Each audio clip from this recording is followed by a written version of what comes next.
একটু নতুন রাজনৈতিক দল যারা হতে যাচ্ছে, যেহেতু এখনো তারা তাদের রেজিস্ট্রেশনটি হয়নি, সম্পূর্ণ হয়নি, আমি একটু জাতীয় নাগরিক পার্টির নেতাদের নিয়ে একটু কথা বলতে চাই।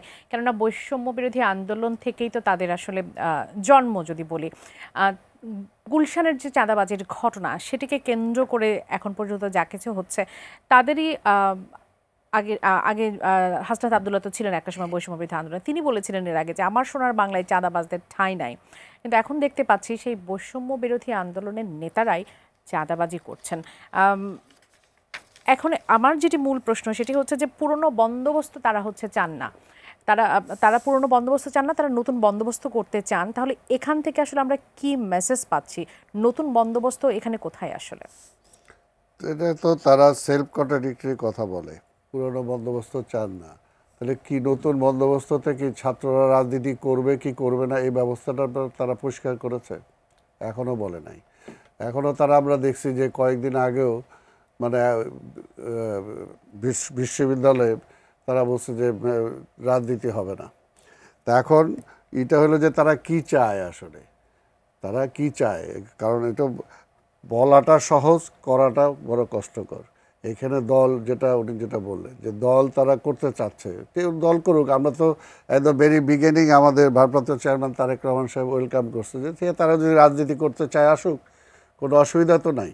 কিন্তু রাজনীতি করা মানে কি, আপনি আমাকে ছোট করে আপনি বড় হওয়ার চেষ্টা করা তো দরকার নাই।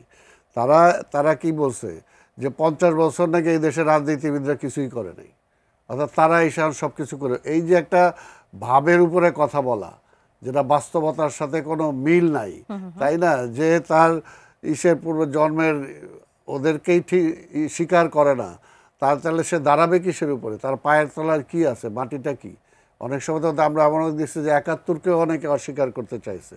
71-কে 24 বড়, অবশ্যই 24 অনেক বড়, সেটা আমরাও স্বীকার করি, আমরা করেছি। এটা তো আমাদের ক্রিয়েশন। আমরা যদি বলি যে না আমাদের না, আমরা তো আমাদের ক্রিয়েশন। 17 বছর ধরে তো ট্রাই করে 24 আইন আমরা ফিনিশিং দিছি। আমরা যদি এখানে বলি এই 24 বছরের 20 বছর আগে তারা নামে নাই কেন, 15 বছর আগে তারা নামে নাই কেন? এর আগে যখন নির্বাচন হয় নাই, মানুষ ভোট দিতে পারে নাই, সেই সময় তো ঢাকা বিশ্ববিদ্যালয়ে আমরা দেখি না এটার বিরুদ্ধে কোনো প্রতিবাদ হইতে। তো এর জন্যই বিষয়টা বলবো যে বলাটা শুধুমাত্র বলার জন্য না বলে আজকে দেশ নিয়ে চিন্তা করা উচিত।